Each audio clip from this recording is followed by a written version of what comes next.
पापा चलो तुम्हें दवाई दिलवा कर लाऊं, बहुत खांसी हो रही तुम्हें। चल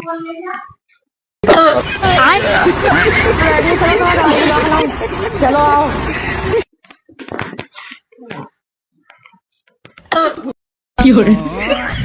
पापा फिर तुम वहीं पहुंच गए, चलो तुम्हें दवाई दिलवा कर लाऊं खांसी की, आओ। बार बार वहीं पहुंच जल्दी। पापा फिर तुम वहीं पहुंच गए, चलो तुम्हें दवाई दिलवा कर लाऊं खांसी की, बार बार वहीं पहुंच जा। काहे खांसी लो आए यार, खांसी तो हो रही है। चलो यार जल्दी, तुम भी इतनी हल्के हल्के चल रहे हो। लेना का दवा यार, खांसी की यार। हाँ जल्दी चलो, डॉक्टर आने वाला। पापा फिर तुम खाट पे आके लेट गए, कितनी बार कह दी तुमसे दवाई लेना, चलो पहले।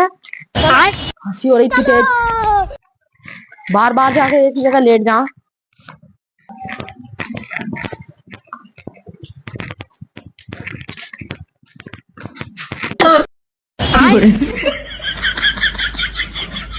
पापा फिर गायब हो गए तुम, साइकिल चला रहे हैं। हाँ चलो दवाई लेने चल रहे। बार बार बुढ़ापे में भी साइकिल चला रहे हो, बुढ़ापे में भी जवान नहीं आ रही। पापा आज तेरे तो इंजेक्शन ठुकवा कर आऊंगा, बहुत परेशान कर दिया तुमने खांसी से। पापा फिर गायब हो गया। ओह यहाँ मेहनत कर दवाई ले रहे खाली पड़े रहना है। चलो दवाई लेना, आज तुम्हारा इंजेक्शन ठुकवाऊंगा।